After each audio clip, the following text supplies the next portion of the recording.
주변에 보면은 부모한테 상처받은 거를 치유가 안 된 친구들이 되게 많아요. 네. 그래서 자존감도 굉장히 낮고. 네. 그게 이제 부모님한테 좀 존중받지 못했던 그런 것 때문에 그런 건 아닐까라고 네. 좀 생각을 해보는데 네. 어떻게 생각하세요? 일단은 우리는 편린이 아니라 역사예요. 우리는 찰나가 아니라요. 어떤 면에서는 우리는 스펙트럼을 가지고 있어요. 내가 40살이다, 나이가. 그럼 40년의 역사가 있는 거예요. 그러면 나라는 나무가 이렇게 세워졌을 때 사실은 뿌리에서부터 출발하잖아요. 그러니까 부모와의 초기 환경은 뿌리다, 이렇게 말씀드릴 수 있어요. 그러니까 우리 부모님이 거의 기저귀 빨리 갈기 대회에서 거의 우승자예요. 그래서 기저귀를 엄청나게 빨리 갑니다. 그런다 하더라도요, 기저귀를 가면서 나를 보면서 너는 도대체 왜 이렇게 오줌을 싸니? 너는 진짜 짐이야, 짐. 너는 너 도대체 너 때문에 너무 힘들어. 약간 이런 표정을 보여주면요, 아이는 그 안에서 자기가 환대받지 못한다는 느낌을 받고 자기 존재가 부적절하다는 느낌을 받을 수 있어요. 그건 어떻게 보면 뿌리가 굉장히 허약하다고 말씀드릴 수 있죠. 그러면 뿌리가 허약하니까 이후에서의 자라날 때 그것이 계속 영향을 미치지 않겠어요? 내가 사랑받지 못한다는 느낌을 계속 받는다 보면 어떻게 보면 내가 학령기 때도 친구들한테 자꾸 내가 뭘 사주면서 나 여기 좀 낄 수 있을까? 수학여행만 가도 내가 너무나 막 걱정되는 거예요. 잠이 안 와요. 왜냐면 내 옆에는 아무도 안 앉을 것 같거든요. 그러니까 그때 너무너무 내가 불안하고, 어떤 면에서는 내가 어떤 다른 사람하고 또 뭐 작은 모임을 갖는다든지 어떤 리더를 뽑아야 된다든지 나도 좀 해보고 싶어요. 나도 주축이고 싶고 내가 하고 싶은 일이 있는데 자꾸 양보만 하는 거예요. 왜냐하면 내가 거절받지 않으려고, 내가 사랑받지 않는 사람이 되지 않으려고 그렇게 노력한다는 거죠. 심지어 내가 결혼을 할 때도요, 내가 좋아하는 사람을 만나는 게 아니라 나를 버리지 않을 사람, 나보다 부족해서 정말 이 사람이라면 그냥 내 옆에 있을 수 있는 사람, 이런 사람하고 결혼하게 되는 그런 동기도 굉장히 많습니다. 이거는 어떤 인생사를 어떻게 보면 관통하는 깊은 뿌리의 역사가 있을 수 있다고 말씀드릴 수 있죠. 그만큼 매우 중요하고요, 이 초기 부모님의 환경을 우리는 애착이라고 부릅니다. 좀 조심해야 될 것들이 있을 것 같아요. 하면 안 되는 말이라든가 뭐 이런 거? 네. 첫 번째는요, 아이에게 있어서 무반응이신 분들. 그러니까 아이에게 있어서 진짜 관심이 없으신 분들이 있어요. 그러니까 예를 들어서 이런 거예요. 자기가 아버지인데 자기가 되게 바빠요. 가정을 내가 먹여 살리느라고 굉장히 바쁩니다. 그래서 아이들한테 내가 선물만 줘요. 아이하고 시간을 보내는 경험은 거의 없는 거예요. 아이와 함께 병원을 가본다든지, 아이가 아팠을 때 아이와 함께 맛있는 음식을 같이 둘이서 뭔가 둘만의 시간을 보냈다든지, 아이의 친구에 대한 어떤 토대를 하나도, 얘 친구가 누군지도 모른다, 이런 분들이 의외로 많거든요. 그러다 보면 내가 아이한테 선물만 주잖아요. 산타클로스 할아버지한테 특별한 정을 안 갖잖아요. 사실은 뭐 그것도 선물 주면 선물이 너무 좋은 거지. 산타클로스 할아버지야 뭐 뭔 그렇게 중요하겠어요. ATM 기계에다 우리가 엄청 행복해가지고 막 ATM 기계가 고맙다 그러고 막 안고 막 그러지 않잖아요. 자녀도 부모님에게 사랑을 받지 않고 그 경험과 기억이 없으면 어떤 면에서는 누군가를 사랑할 수 있는 능력이 많이 떨어지죠.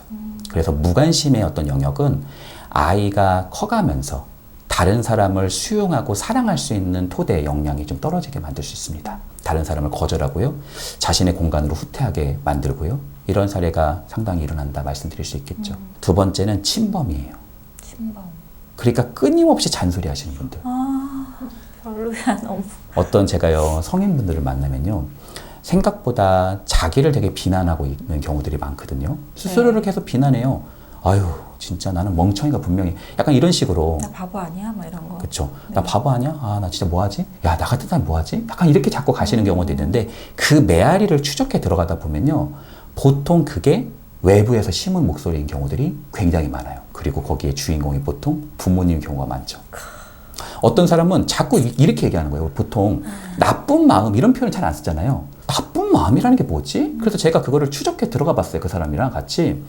근데 그 사람도 놀래고 저도 놀래고. 뭐냐면요, 나쁜 마음이라는 게요, 실제로 아주 어린 시절 때 그 엄마가 반복적으로 썼던 말이에요. 너 그렇게 하는 건 나쁜 마음이야. 야, 너 그렇게 하는 건 나쁜 마음이야. 이거를 아이한테 계속 얘기하다 보니까 어느 순간 내사돼서 나도 모르게 내가 메아리를 치게 되는 그러한 어떤 목소리를 듣고 입으로 자꾸 되뇌게 되는, 이것이 내 인생을 규정하게 되는 거죠. 나쁜 마음이라고 자꾸 나를 하다 보면 난 자꾸 좋은 사람이 되려고 그러고 좋은 마음을 가지게 되려고 하느라고 내 목소리를 못 내게 될 수 있잖아요. 그러면 인생이라는 것은 굉장히 가변수가 높단 말이에요. 내 인생이 얼마나 많은 해가 될 수 있었겠어요. 그러니까 이런 지점들이 보통 틈탈 수 있다. 그리고 이런 침범은 그런 사람에게 있어서 독립성이라든지 자율성, 주체성, 이런 거를 굉장히 많이 떨어뜨립니다.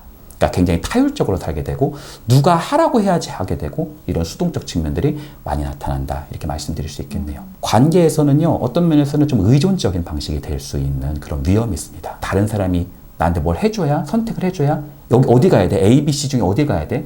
자꾸 이렇게 물어보게 되는 패턴. 나는 못하니까 당신이 좀 해줘. 이렇게 가는 패턴으로 갈 수 있게 됐는데 그 안에는 굉장히 위축된 그 사람 안에 있는 숨은 어린아이가 숨겨져 있는 경우가 있죠. 그리고 세 번째는 네. 비일관성이에요. 이게 가장 최악입니다. 비일관성은 이겁니다. 어쩔 때는 무관심했다가 어쩔 때는 침범했다가 어쩔 땐 무관심했다가 어쩔 땐 침범했다가 예를 들어서 이런 거예요. 동생하고 싸워요.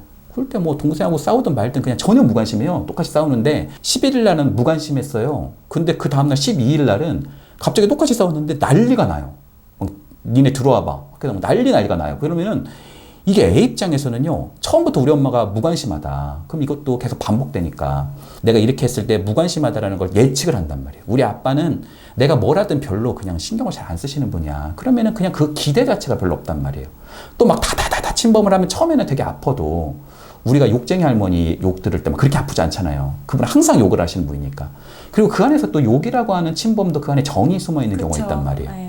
그러니까 이게 예측이 되면 훨씬 덜 아픈데 이게 어느 순간 되게 다정했다거나 아니면 무관심했던 분이 갑자기 침범해서 막 다다다다 하니까 이게 예측이 안 되는 거예요. 예측이 안 된 칼이 가장 나에게 상처를 많이 준다. 이렇게 말씀드릴 수 있어요. 그래서 비일관성은 아주 심리학적으로 유명한데요. 극히 비일관성에 대한 한 측면을 이중구속이라고 하거든요. 이 이중구속은 그 사람의 어떤 정서나 마음에 굉장한 좀 상흔을 남겨서 심지어 조현병까지도 형성된다라고 하는 그런 연구들이 있습니다. 그래서 비일관성은 가장 좀 피해야 되는 그러한 양육 스타일이다라고 말씀드릴 수 있겠네요. 오늘 영상을 보신 분들 중에서 내가 우리 애들 클 때 이렇게 했었는데 하는 게 있을 수 있거든요. 네. 지금이라도 이제 그 자녀들한테 상처 줬던 거를 치유해 주기 위해서 요거는 하면 되게 효과가 있을 거예요 하는 거 딱 한 가지만 얘기해 주신다면? 일단 만약에 어떤 물줄기가 들어가는데 자꾸 꾸정물로 들어가요. 그러니까 이 꾸중물의 역사가 40년이 됐어요. 이 웅덩이가 얼마나 지금 짙겠어요. 힘들겠죠. 이걸 한 번에 풀어낸다? 어려워요. 일단은 엄마 아빠가 잘못한 거 얘기해봐. 이러면요 안 와요 아예 그냥 거기. 엄마 이제 답이 없어. 거의 이렇게 가버리거든요. 그리고 뭐 그렇죠. 얘기 듣다 보면요 한 10분쯤 지나면 이제 나도 할 말 하고 싶습니다. 야, 너 그렇게 얘기하는 거 아니다. 또 다시 또 항상 또 뭐 그렇게 그런 무슨 강의 들으면 꼭 그렇게 부모님 그렇게 꼭 탓하는 걸로 가더라. 악순환. 그렇죠. 나는 뭐 그러면 뭐 나는 뭐 인생 그렇게 즐겁게 살았니? 약간 또 이렇게 싸우게 된단 말이에요. 너네 다 잘 되라고 했지 또 막 하겠지 뭐. 그렇죠. 그러니까 어떻게 한 방에 이거를 할 수는 없고 네. 그 어떤 면에서는 꾸정물이 들어가는 그 웅덩이 있잖아요. 얘에다가 새로운 물꼬를 트기. 그러니까 지금까지의 경험이 오염된 경험이 엄청 많다. 네. 그러면은 현재까지는 그렇죠. 그렇죠? 근데 지금 이 순간부터는 앞으로 가능성의 시간들이 있잖아요. 네. 우리에게 남은 시간이 있어요. 그렇죠? 그 남은 시간 동안에 새로운 물줄기, 조금 더 즐겁고 조금 더 그 사람을 세워주고 조금 더 관심을 가져주고 조금 더 사랑을 주고받을 수 있는 그런 환경을 제공해 주는 것. 저는요 가장 좋은 것 중에 하나는 뭐냐면 심각한 이야기 하지 않기. 심각한 얘기는 그 웅덩이를 얘기하는 거잖아요. 그리고 붙어 앉아서 자꾸 막 사람을 억압시키고 막 얘기했다 그러시면요 그런 거 좀 안 하시고 둘이 나가서 맛있는 떡볶이라든지 맛있는 밥 먹으면서 대화하는 거예요. 즐거운 대화하는 거예요. 예를 들어서 어떤 아버지하고 아들이 있었어요. 근데 그 아버지 아들이 같이 살아요. 근데 그 아들이 너무 아버지한테 어려워가지고 막 쩔쩔매는데 그 아버지에 대한 상처가 되게 컸던 거예요. 근데요, 그 아버지하고 아들이 작은 운동을 같이 하기 시작하더라고요. 저는요 굉장히 사실은요 좋았어요. 그 나중에 향후에 봤었을 때요 그 아들과 아버지가 운동하게 되면서 서로 대화의 물꼬가 터지고 밥도 먹게 되고 우리가 운동하고 나면 또 밥도 먹고 싶어지잖아요.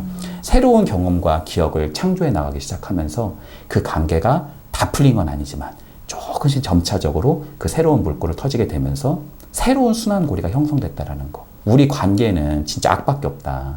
악만 그냥 천개다. 이러시면은요, 그거를 조금씩 하나씩 조금 새로운 물결로 바꿔보는 거. 점진적인 변화는 앞으로의 관계 안에서 할 수 있다라는 거. 이거를 말씀드리고 싶네요. 모두 이제 상황도 다르고 성격도 다르고 하니까 뭐라고 얘기할 수는 없지만 본인들은 알 것 같아요. 요거를 우리는 한번 해보면 조금 가능성이 있겠다 이런 거 네. 새로운 물고 소소한 대화 같은 거, 즐거운 대화 같은 거, 그 정도 하시는 거예요. 근데 만약에 내가 1시간 정도 있으면 막 끓는다, 이게 서로가. 이제 그때부터 시작이다. 이제부터 시작이다. 이런 게 있으면 그때 빨리 헤어지는 겁니다. 헤어졌다가 나 일 있어로 바로 가야 네네. 되는데. 다시 또 그런 상처가 나올 얘기가 나오면은 다시 그냥 갔다가 또 좋은 것으로 만들기. 그러니까 어떻게 보면 너무 우리 관계가 차갑다라고 하시면은 그것이 어느 정도 데울 수 있는 시간이 필요한 것 같아요. 언젠가는 그 이야기를 해야 될 수 있어요.